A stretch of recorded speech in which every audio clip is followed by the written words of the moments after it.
Hello everyone, welcome and welcome back to the channel. In today's video, we are going to discuss A Trip to the Jungle written by Manoj Das.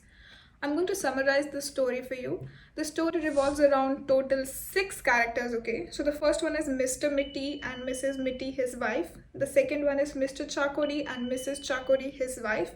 Then we have Raja Sahib and his illegitimate son Shamil. So the story actually starts in flashback when Mrs. Mitty, she is sleeping on the floor and suddenly she hears banging and knocking on the door, and suddenly she remembers what happened in the past. Okay, so we will start with the past. And okay, I'll just give my personal comment that the story was kind of gruesome and horrifying, but you tell me, how did you find it?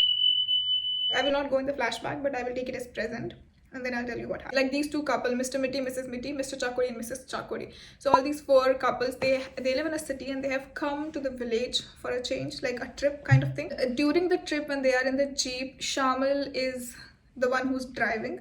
During this ride, we can sense that this couple, like both the couples, they're hitting on each other's counterpart. So Mrs. Chakori is interested in Mr. Mitty and Mr. Chakori is interested in Mrs. Mitty. Like you can see the crossover kind of thing. So they're hitting on each other's wives and husbands. Yeah, and this is also where we see that Mrs. Mitty, she's such a butterfly. She's very delicate because when they were in the jeep hit an injured butterfly, and that's when we saw that Mrs. Mitty, she was so sad and so afraid that, oh my god, we killed a butterfly. It has been shown that Mrs. Mitty is very delicate. Right after that, they see that there was a deer and she wanted that deer, so she asked Shamil to kill that deer. But Shamil refuses to kill the deer, telling her that this deer is pregnant, so I cannot kill it, and he lets the deer go. This makes Mrs. Mitty really angry, and we can also sense the irony that she was crying for a butterfly, but then she wanted to kill a deer who's pregnant. This makes her really angry that Shamil did not listen to the instructions she gave him, and doesn't matter if it was pregnant or what, but he should have listened to her because she said it. And all 4 of them, they reached to the cottage. Okay, so this cottage is of Raja Sahib, and Raja Sahib, he's like the Nawab of that place. He owns a lot of forest houses or rest houses, you can say, right? And he also has a lot of illegitimate relationships with different women. And this Shamil, he's also one of his illegitimate sons. Like he works as a servant, you can say. He takes care of whatever Raja Sahib tells him to do. So now what we see is it's the next day and they decided to go for hunting. What Mrs. Mitty does is she says that I would prefer to stay at home because I'm not feeling so well.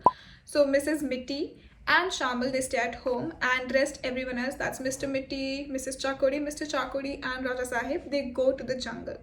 So when Mrs. Mitty, she's at home, she kind of feels that, this Shamil, he refused to do something which I had told him to do.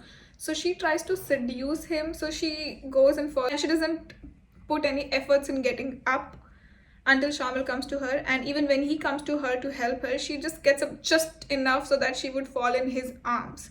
So she thought that maybe Shamil would be inclined towards her. She wanted to pursue some kind of physical relationship with him. But Shamil was indifferent. He just smiled a little bit and he was just amused that, oh my god, this woman who's already married and she's trying to hit on me or she's trying to flirt with me. So he didn't say anything, but throughout the day he just had that chuckle on his face, which made Mrs. Mitty even angrier. She was really pissed at him for this. That not only did he not listen to her instructions, but now he refused her because like the other men, they wanted her and this guy, he did. So she felt more ashamed and angry and guilt and so many feelings which had come to her. So in the evening, everyone came back. She went and she said, this Shamil, he tried to assault me.